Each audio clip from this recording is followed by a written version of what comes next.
Okay. Hello, everyone. I hope you're having a good morning today. We're here today with another one of our virtual dialogues with the directors from the new directors category.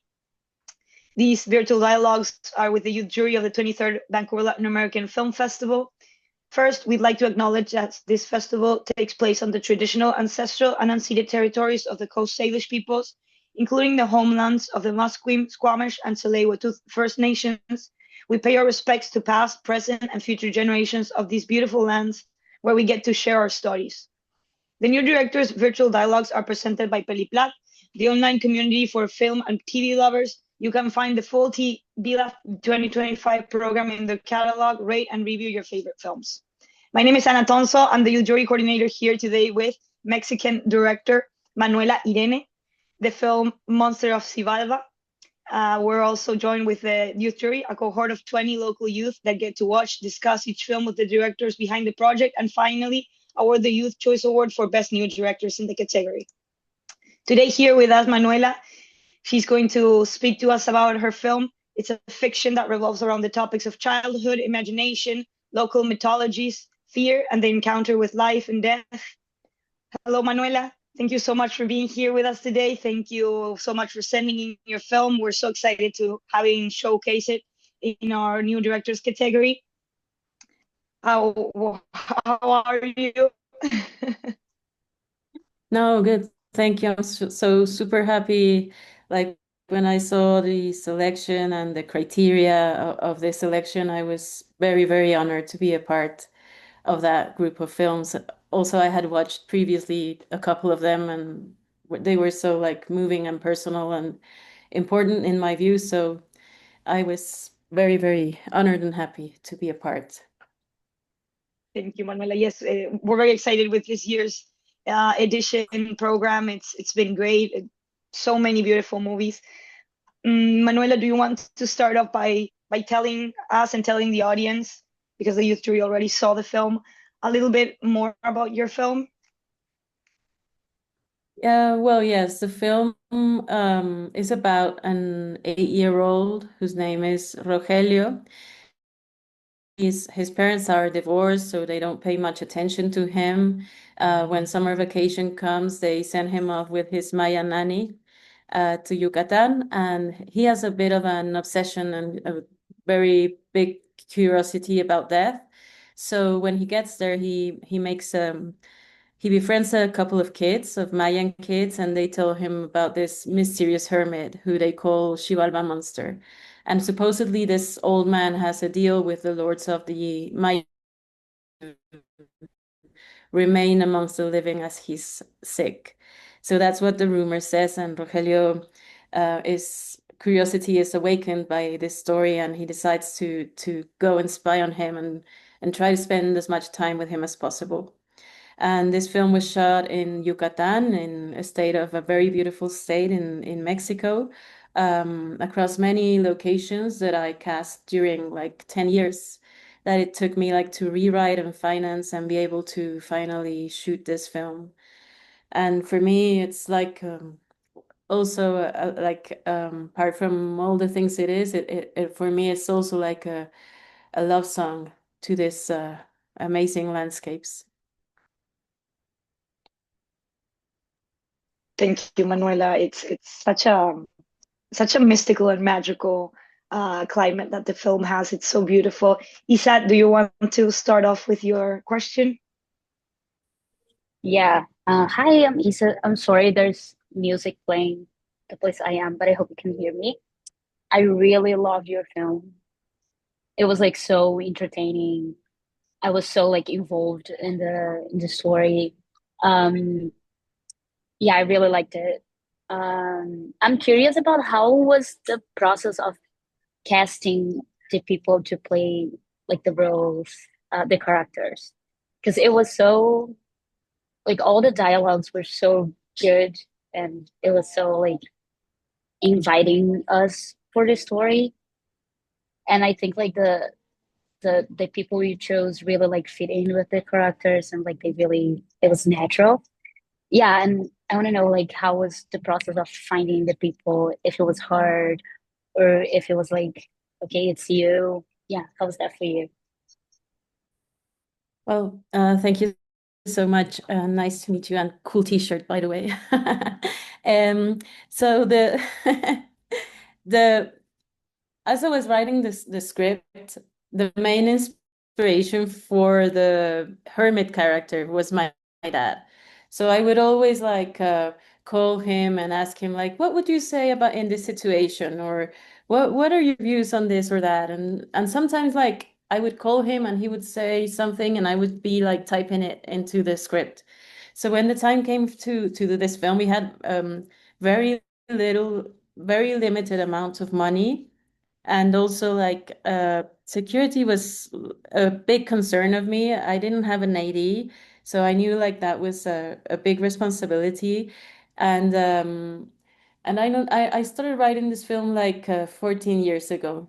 So my dad at that time was really young. He's not an actor, but he wasn't like old enough to make the part. But when we were about to shoot like some like 3 years ago, like he was 70 something. So I cast him as the character was inspired in him, and he was really good. And then I asked him like, are you if I ask you to play this part, are you gonna go all the way with me? And he said like in the most loving way possible, I'm gonna do everything that is in my hands to help you. So I knew like he was the right person to do this part. And his like we stayed in his house in Yucatan, and the bees like portrayed in the film are his bees. He knows how to handle them. Those are like landscapes that are known to him. So I just asked him like to stop eating bread so he could be thinner, which he didn't. So that didn't happen. And to grow his beard, sorry, which he did. So he's usually like doesn't have like this big hermit beard, and he wears glasses. And one of the actresses said like when he put on his glasses, he was Don Manuel, which is his name, and when he took them off, he was Don Emilio. And the nanny was she's an actress that works a lot with a director called Nicolas Pereda. So when I had a screening where of a short film where there was a short film of his as well. And then I saw her and I didn't know who she was, but when I saw her smile, I knew like that was Maya Eduarda. And when I spoke to her, she said, I saw that short film of yours and I want to work with you. And of course, my time is like, I'm going to book that time for you. And I said, no, no, Teresa, we don't have the money yet. And she said, You're going to get it. I don't care. I mean, this film is going to get done and I'm going to be in it. So that was like a leap of faith that was so, so, so valuable to me, like in a moment where very few people believed in me or in the film. And Rogelio was a very magical thing because I couldn't find him. I had already seen like 50 kids from Ciudad de Mexico, from Mexico City, because for me the character like is from here, so it was logical. Like I had to take a kid from here and to experience and discover all these landscapes. So I wasn't looking for him in Mérida. But I was casting the other characters in Merida, so the last day of casting, I opened up like this position too, and this got through him like through Facebook. A friend of his dad said like this description sounds a bit like your kid. So I received a mysterious email like all in lower caps that said, "Is it still available or not anymore?" And I said, like, yes, you have to send like a video with your name, a little song, singing a bit of a rap song, and telling me a nightmare. And his nightmare was amazing. Like it was a plane crash, and he was like holding a light like this, and everything dark, and then it and like I was like, wow, this super exciting vi casting video. And then he got to there, he got like half an hour late, and his name was Rogelio, as in the script, like I wrote more than 10 years ago. And his dad's name was Rogelio too. He was a mariachi, and his cast was amazing. Like he was so passionate and difficult. Like he had this very very, very moving and comical corporal language. Like he would express so much just through the way he moved. And then when it came to swearing, a lot of the kids say, well, no, why do I have to say pinche, or why do I have to say cabrón? And he was like, pinche cabrón, no sé qué. And it was like perfect. And I don't know. At a point I was even doubtful because he had never.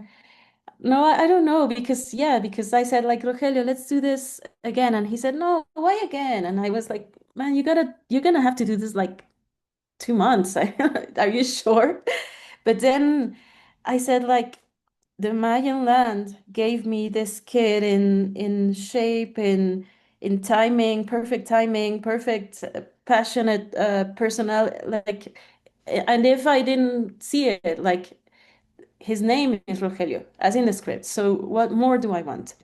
And that's when I told the other producers like it's Rogelio, it's him, and he was amazing. And yes, the other kids are one. Leo is from Quintana Roo, and I found him in a rapping workshop for rapping in Mayan through a rapper called Pat Boy, who is quite known. And Juanito, his name is Gibran, and I found him as I was scouting the location for the bus station. Thank you, gracias. Thank you, Isa. Thank you, Manuela, for that such an interesting process behind it all. Up next, we have Dana. Hola Manuel. Hola, Ana. I really, really enjoyed your film. I think there were some very moving moments. There were also some very funny moments, and I think there are some beautiful instances when you get to bond with the rest of the audience as a collective, just living through an experience. And I feel like your film really does that very well. I wanted to ask you. I remember there's that point when they're rapping, and one of the kids, I believe it's Leo, is like, "Oh, well, you can rap with us because this isn't mine." And also when they're all in the ceremony and they're all grieving, I believe they're also speaking Mayan or they're also singing Mayan. So I wanted to ask you how you think of language as a carrier of culture and how you wanted to portray this in the film. Oh, I'm sorry, can you repeat the question? Because I hear like an echo and I couldn't get the question. Everything else I heard, but Oh, sorry.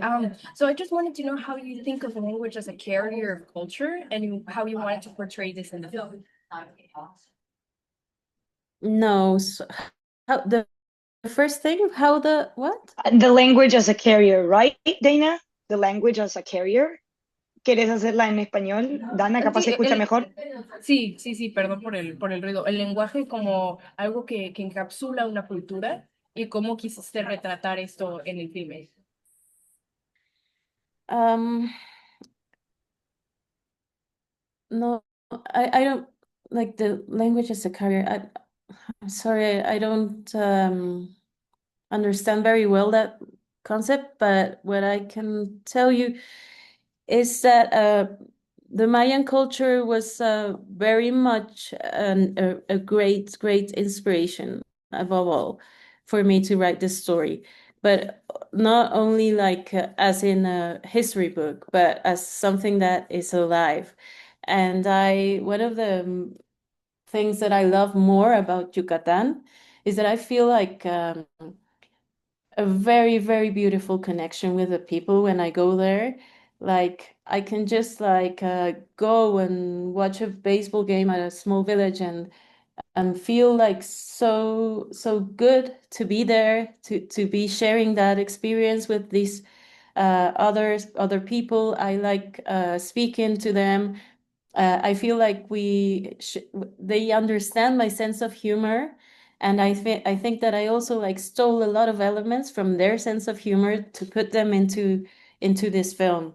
And I would like sometimes just like be walking around and hear conversations and hear the way they spoke in Spanish, obviously, and then like I want that line in my film, like a lot of things, but also like the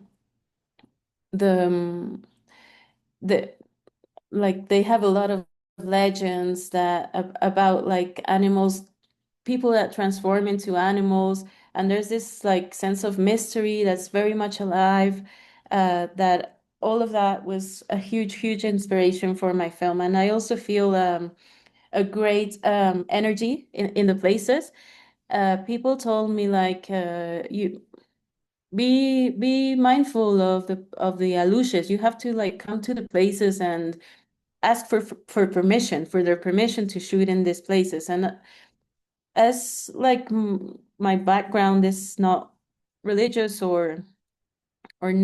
I didn't grow up like with a very big idea of spirituality coming from my parents. So I didn't feel it didn't feel natural to me to go to a place and speak to it or try to communicate with it. But after like some things started to happen, and I was so concerned about the security and well-being, physical and well-being of the people in my crew. I went when we were gonna shoot in the cenote. That place was so imposing, so mysterious. It had like a huge energy that wasn't uh, welcoming from the start. So I was scared. So I did go, and I asked for the cenote to allow me to shoot. I said like I come with the utter respect and admiration, and I want to portray your beauty and your mystery, and please let my crew be safe. And then a huge vulture came into the cenote flying, and I realized the vulture had a nest inside the cenote, and I was a bit like, and the friend said, like, this you have to see as something good, not something bad. It's a good omen. And then Rogelio went in and he had a little tiny cut with a bit of wood, and I decided that that was what the cenote was asking, and that was everything that was going to happen. So, as you can see, like my mystical and spiritual beliefs grew enormously while I was shooting this film. I always had a sense that film is influenced by external powers. Especially when you're shooting in nature, sometimes there are gifts. You can't call them another way. Like if you search for a location and you just shoot here and the thing that's easy, and you're not gonna get it. But if you go look and explore and dedicate time and go with like a certain attitude, there's gonna be things there. And this happened to me many times when I was doing this film. I'm sorry, what was the second part of the question? No, I think you answered most of it, so thank you. Okay. Up next, we have Ximena. Hola Manuela, un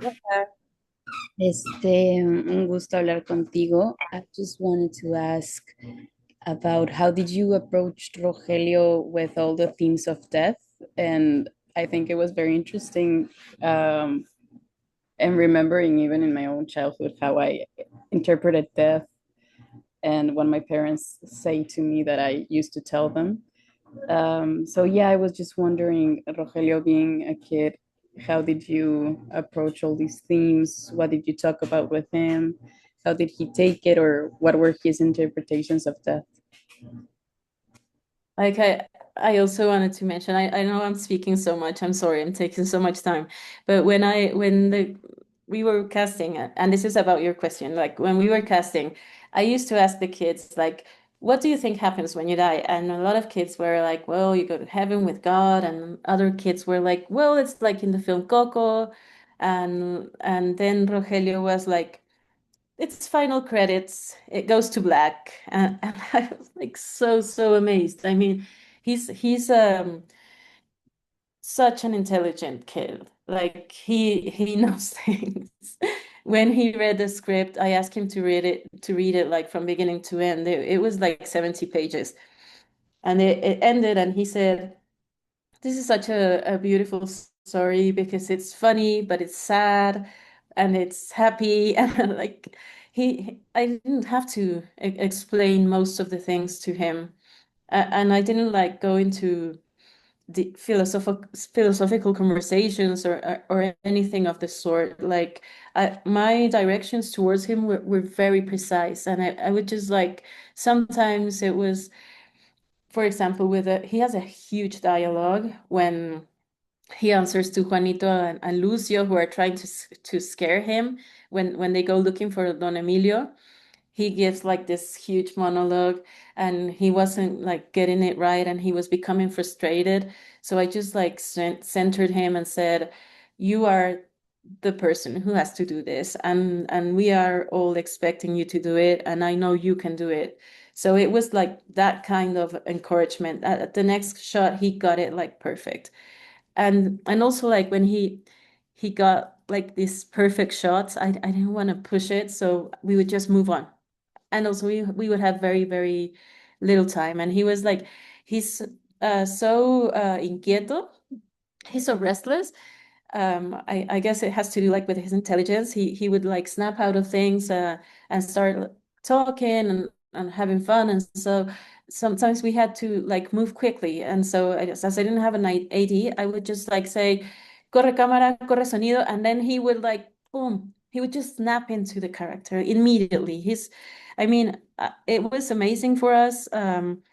As a crew to watch him work, his interpretations, it was like we would say we would question if reincarnation exists, because how could he have such an actor in him? He would understand the rhythm of scenes. He would sometimes add things that I didn't like ask him, and he would be so fresh and spontaneous and natural.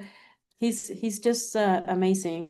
I mean, like half the work of directing actors for me is the casting, and Rogelio is really truly a natural actor. Like that's what he is, in my eyes. Muchas gracias. Thank you, Ximena. Up next, we have Alfredo. Yes. Hola Manuela, mucho gusto. I wanted to ask about the process of working with such a diverse level of like experienced actors, because I saw that your main character has worked in another movie, but I'm wondering if the local kid that you also work with had any working experience. And then you say that you work with Manuel, who I heard is your dad, and you say that he doesn't have any experience. But then you have someone like Teresa Sanchez, who is, I think, probably one of the most famous and like renowned and like best actresses working in Mexico right now. So how did this aspect of their experience affect any way you were in how you were managing shooting or production? Yes, I'm sorry. I forgot to mention as well Socorro Loesa, who is the sister of the nanny, and she's an amazing actress who lives in Teco and does workshops for kids in Mayan, theater for kids in Mayan. So I knew that her character, and for her sister Teresa, the nanny, I wanted to have actresses, because for the other characters I was not gonna have actors. Rogelio has done another feature, but it was after Monstruo. Before Monstruo, he had no experience whatsoever in this kind of thing. Um, so yes, I decided like I wanted those two parts especially the nanny, to be actors with experience. And Teresa is one of my greatest gifts from this movie. Like she's a goddess for me. Like she's so generous, so intelligent, such a good actress. And yes, sometimes she would say like, Manuel, I feel like there's something lacking in this scene, and she would have like this greatness to come with me and tell me something like that and help me figure it out. Like she's like an amazing element to have in a crew as part of the cast, sorry, and she would help me a lot. also she helped me when Rogelio cries at the funeral. He has a very hard time to connect with that kind of feeling. And I asked her, like, Tere, can you help me with this? And she had built such an amazing relationship with him that at the time she knew like exactly how to get him to that point in a respectful and loving way. So yes, she helped me like a lot, even though the other characters did not have any experience. I also think like I have worked until now with children protagonists, and I never like child actors because it's easy for them to fall into repetitive expressions and like forget about all the freshness, because it's something like as they start to process it, and if they find that something works, they will stick with that. So I also like mainly choose not to work with kids that have that previous experience. And also because that's like in the casting, that those are the have been like the ones who shine through for me. Like in my process, it has been like that. I'm not saying like it's impossible to work with them, or like one should discard them just for being having experience. Not at all, but it's just like been my process. Thank you. Thank you, Alfredo, for your question. Up next, we have Cristina Vadillo. Ay, mucho gusto en conocerte. Muy bonita película. Yes, yes. Well, my question is that you film on Yucatan, and it's a very beautiful place. I can confirm that. Everything is great, but I want to ask because it's a very hot um weather there, so it was difficult for the actors recording there or all the film team because, like I say, it's a hot environment. So, do you have any difficulties with that? Well, fortunately, like it wasn't so hot because we decided to shoot in November, December. So those months aren't like as dreadfully hot. But I do think that the isolation, like because a lot of the crew was from Mexico City, that was hard for them to overgo, like not having a phone signal everywhere you go and being like far away from their families or their girlfriends, boyfriends. Um, yes, that was a bit tough. And also like it was a 6 weeks shoot, so it wasn't like a thing that was short. And the weather is not too kind if you're not from that place. We would get like ear infection or tummy unwellness, and there would be like a lot of minor diseases like that. So it was a bit it was a tough shooting. We also like shot from Monday to Saturday. So it most Saturdays we were working because we had such a tight budget. So it was really, really tough in that sense. Thank you very much. Thank you, Cristina. Up next, we have Soa. Hola, Manuela. I really enjoyed this film and I could relate a little bit to Rogelio because when I was a kid, I was also very obsessed with spirits and ghosts. And I think that's what I really liked most about this movie is that you explored that and then you also explored death. I wanted to know how you got started on writing this story. I believe you said it's been, I forgot if it was 10 or 14 years ago when you first started, and what inspired you to write it in the first place. I don't know. I love when I get that comment because in some Q&As, I say like, yeah, I think maybe deep down I'm Rogelio, and sometimes some people say, yeah, me too, me too. Like it's not uncommon for kids to have these obsessive thoughts about about death. And that's mainly like when I was with this huge challenge of writing my first film.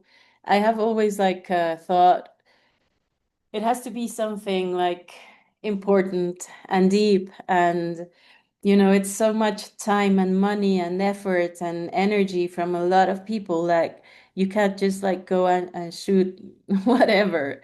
For me, it has to be like something important. So how could I write something important? I went to my main fear when I was a kid, which was death. And I'm a bit of an obsessive compulsive. So I used to like go around this idea of mortality. And as my parents were not religious, like I had nothing to grasp onto. Like I think people who grow in some faith can say, well, it's going to be like this. But if you don't have like anything, it's like, oh my God, what's it going to be like? And I thought like, is it going to be like I'm a spirit, like um wandering around the other people's lives, seeing how they live, how they have forgotten about me? Am I just going to be like this conscious floating in the middle of space, remembering my life and missing everyone I knew?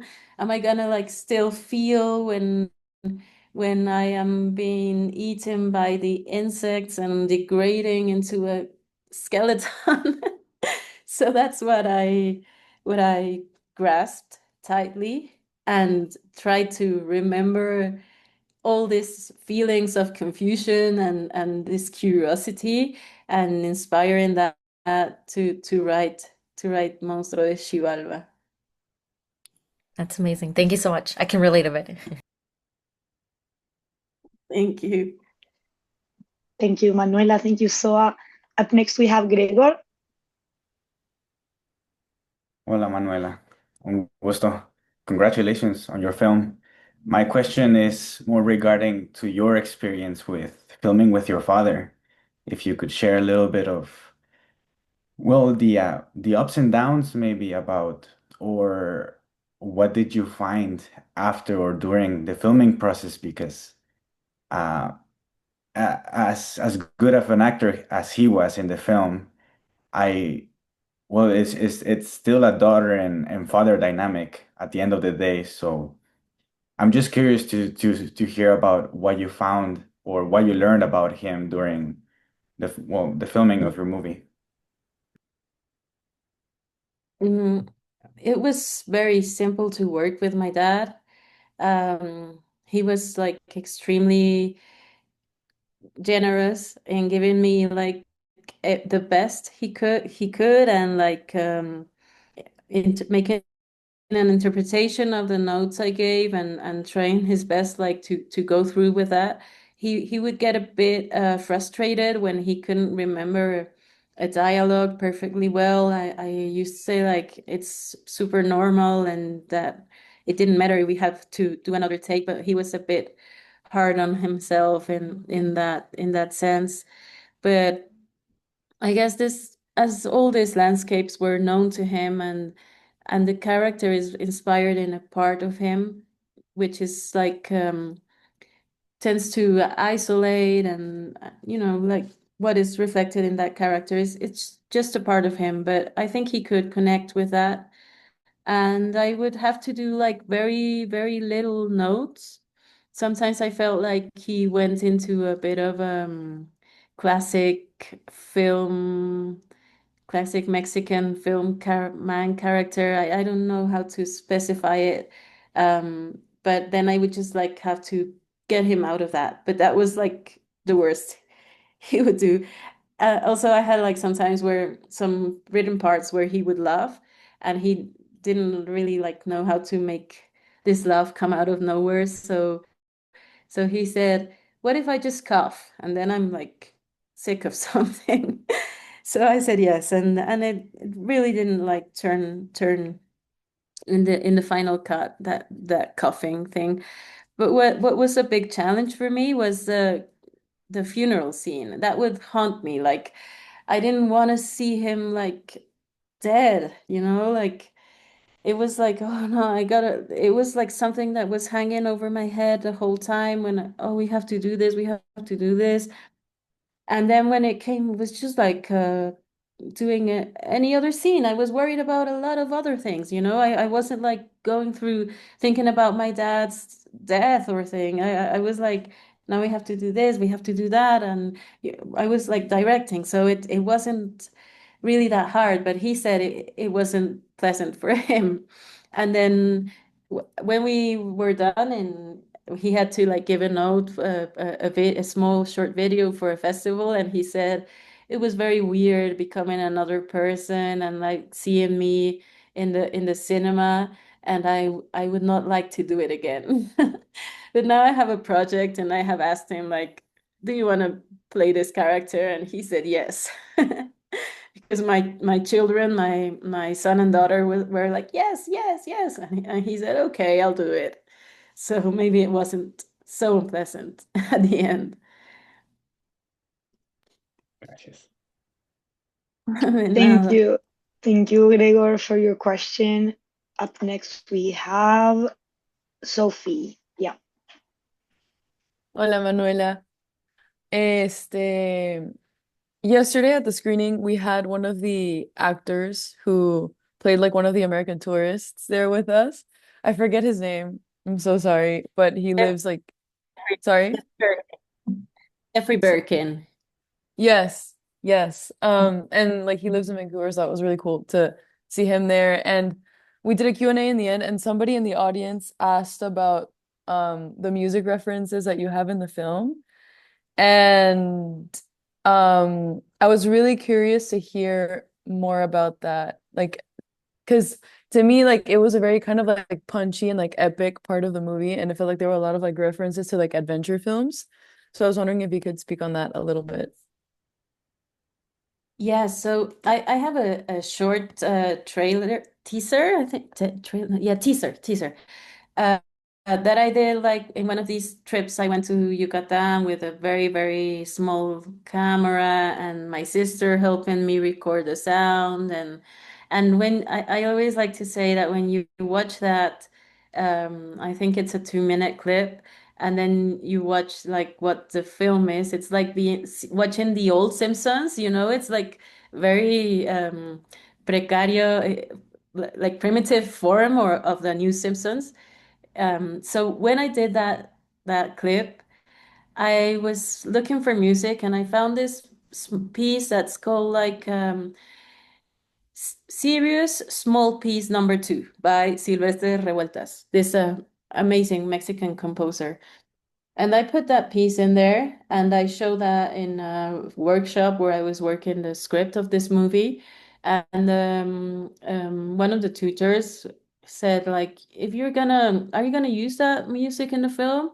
And I said, I don't know. And he said, maybe you should take it out, because then if you keep using it, sometimes you're gonna have to skip. It's not gonna like be able to come off.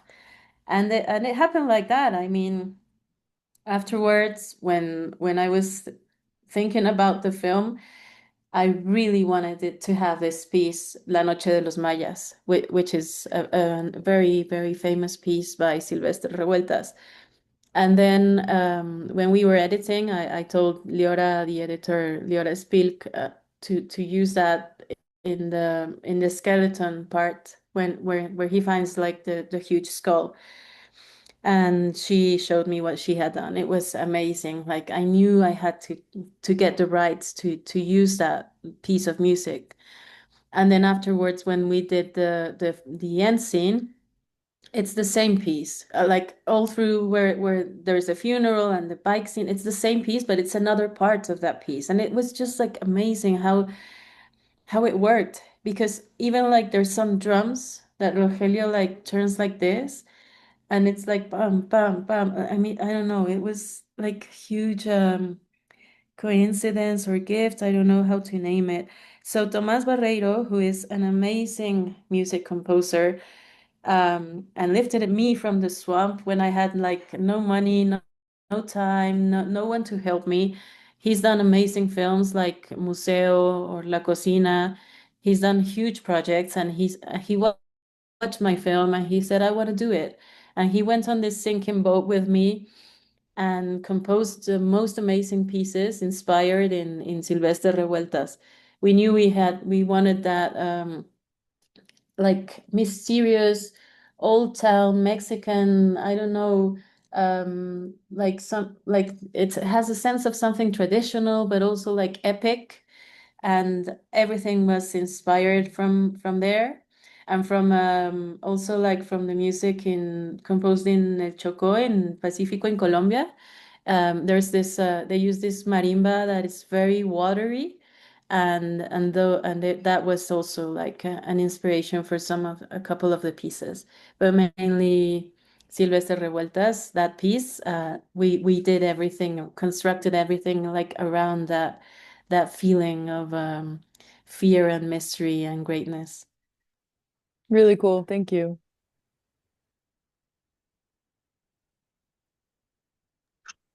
Thank you. Up next, we have Rame. Yes. Yeah, Rame. Sorry. Hello, Manuela. Very nice talking to you. I was wondering, you've been talking about like having a tight budget on production, and I definitely understand that as like a first feature, but I was wondering, why did you have big set pieces and why did you prioritize them? Like the big set pieces are like the accident scene when we open the movie. I feel like that would be a big part of the budget, and even shooting under the water, that would also be a big part of the budget. So I was wondering, why did you prioritize those, and how was it to produce it or direct those scenes? Only the accident, or do you mean another one as well? The accident and underwater. Okay. Yeah. So yes, it's really cool that you mentioned this, because I had another producer at the beginning, and she said, like, in the first reading, we should take that scene out of this film. And I said, like, no, we're not gonna do that. We're gonna find a way to shoot this. And then she quit. And then my second producer, Daniel, said, we should take this scene out of of this movie. And I'm like, no, no, then we have to shoot this. Like, even if it's maybe it might not make it to the final cut, but we have to have this scene. And then yes, we a lot of people have said, like, it's a very important scene, because it's like when you discover Rogelio's main obsession. Like, he's so interested in this accident. And I was very necia, stubborn in the fact that we had to shoot this. So Dan, who's very intelligent producer, said we should make the whole film, and then at the end, when everyone is back home in Ciudad de Mexico, we're gonna like uh, produce that scene. And I had a prize that I had won with my previous short film. That's called Sol del Llano. I won like a mention at Morelia Film Festival, and this production, can't remember the name. I'm sorry. Well, this production company, that it's a rental company, gave me a prize that included like lenses, 3 days of lenses, of equipment, of lights, camera, like to do something. And I thought, like, I'm not gonna be able, I don't shoot like that. I need like 9 days to do a short film. The way I shoot, I'm not saying that you're not able to do that, but I'm not able to do that. So I told them, like, what if you only give me 1 day? You don't give me the lenses, you don't give me the camera. I just need the planta de luz, like the power generator. That's what I need, because we had to shoot like in the middle of nowhere, in a road, and all night. So we couldn't do it without the power generator. And they said, yes, sure. So we did that. And everything else, like the bus, we got it like for free. The DP's mom knew someone at a bus company that lended us that bus. We had to get the extras, we had to pay for the food, but then also I told my friend Armand, I need a car to be there, like turned upside down. I need you to do this. I know you can do it. And he went and did it like for I don't know, $250 or something. I mean, we were resourceful. We did everything we could, and like we didn't go and look for a cars film cars man and tell him like we need, please do that. We went to the Arman went to the town and saw like an old car and asked who owned it, and then got a crane to put it there, and then we did everything like as we could. And but without that price, I wouldn't have been able to shoot that scene. But I knew I had that price, so I knew I could do it. And as for the underwater scenes, we used Daniel's camera, which is like this size, a Sony camera, because like to put the main camera, which was a Venice, inside the water was a risk we could not afford. Also, I wasn't going to be able to like watch it to watch what we were shooting was going to be so hard. But Damian Aguilar, who's the DP, and me, we're divers. So we went and dived a lot of cenotes to just find the right one. And when we found the right one, it was like a volcano. Like here is a mirror of the water, and it's like a volcano underneath. So you can go like this and put the camera here and see like the picos, the rocks that looked like a jaw, like a monster. I wanted that, so we found it in that cenote. And then I was super worried, like how are we gonna light this? We have like very few lights. I don't want to have lights hanging over the water when there's actors in the water. Like I was so stressed out. And when we went diving and it was daytime and the huge ray of sunlight was coming there, I said, we're gonna shoot this at daytime. I mean, like it's there, it's the sun. Like it's such a fantastic scene that no one is gonna say like, but it's night, but it's day. It's just like the answer was there. Sometimes I think that these restrictions, budget restrictions, force you like creatively to find other solutions that are like much better than have like a whole circus coming in and disturbing everything. You just like you gotta find a way, and that's very important and very beautiful. I think it's the best way. Thank you very much. That was beautiful. Thank you, Rame, and thank you so much, Manuela, for that beautiful, beautiful answer. Up next, we have Cristina Erdoiza. Hola Manuela, mucho gusto. Um, like through this dialogue, I've heard that all the process have been like a roller coaster of emotions, of exploring, of getting a little bit out of your comfort zone while filming in nature, working with experienced actors, working with kids. So I wanted to know what what did you take from this whole experience? Because I feel like a lot of people were there, like believing in you, trusting you. You get access to a lot of things. Also, you explore a lot on different areas. So yeah, I wanted to know, yeah, a little bit of how do you feel when the film was done and you received like all these good critics about it? If there's something that you would like to add or change, or yeah, basically that's the question.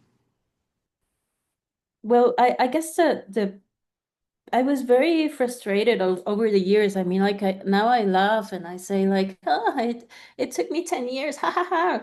But it wasn't like so easy throughout these years. I was like always questioning myself if maybe I should quit becoming a director because that was unavailable to me, as I don't come from an artist family or I don't have like connections. I always like used to become so frustrated at not being able to make films to direct. And then I found like I could save up and do short films, and that I really enjoyed doing short films, and I loved editing. I love having those conversations. Like I love like just being obsessed with the process, with filmmaking. So across the years, the script changed a lot. It nurtured with all these trips, with all these things I kept hearing, with comments from many people who are sensible and intelligent. And then, like when I was able to do it, my dad was an old man, the right age, and Rogelio was there, and like everything just kind of came into place. And I think that fracasar, like failure, is like such a great teacher, and it forces you to rework and rewrite and try better and be better and try harder. And then when I came to do this film finally, I was so ready, I was so eager, I was so happy. Like I never felt so secure of myself as I was directing, as I did when I was directing this film. And I was like watching the monitor, and I knew exactly, like, we have to change this entrance has to be like later, this dialogue has to be said in this with this different intention, we have to readjust the frame a little bit, or the lens. I was like making notes of everything. I knew it, I knew what the answers, and sometimes I didn't know them, but there was Teresa or Damian to help me. So I think like all this build up was necessary for me to be able to conceive the film as it is.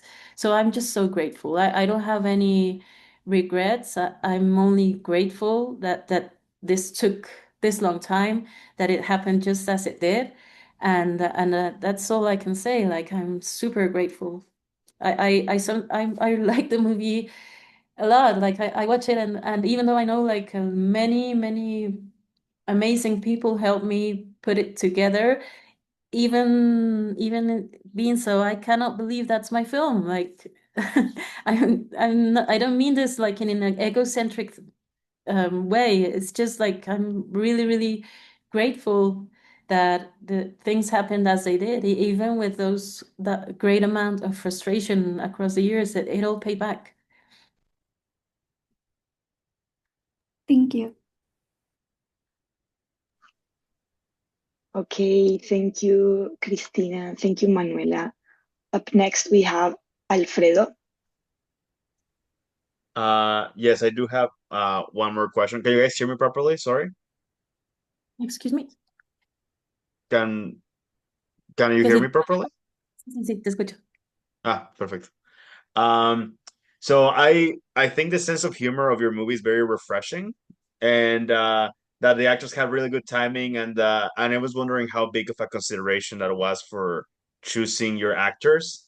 And I remember specifically this scene where the kids are swimming together and they're like playing and kind of drowning one of the kids. And as the kid walks away, he's angry and then he flips them off, and it almost feels improvised because of how like natural it feels, and it's very funny when it's just like, oh, that's funny. Like I feel like I would react like that. Was improvisation part of the shooting process as well? No, not really. Like, I think a huge part of that is the cast, as always. I did try the groups, mixing the different kids to see, and the character of Juanito. Although when I found him, like, I really wanted him to play that part. So I used like to try with different triadas to see how they would play out, and I really loved these three as a group. And yes, mostly like all the dialogue is written. We didn't improvise much. We didn't have like a lot of room for improvisation, but it was important to feel like this natural sense of things. And I think camera really worked with that. Damian was the camera operator for all the movie. And he knows, like, he shot my previous two short films, so he knows me, and we have a very strong creative relationship. And for this film, it was important for us to be very close to the characters in this kind of very ludic and dynamic scenes. So he was there in the water, like just like trying for the camera not to get wet, and doing a lot of shots of this. And then with the humor, I think Liora Spilk, my editor, helped me a lot, like to just choose the right timing for it, the right in, the right out, when to like go out of the joke into a bigger shot and stuff like that. So I think it was those three aspects that really worked out, like the casting, the camera, and the editing. Thank you.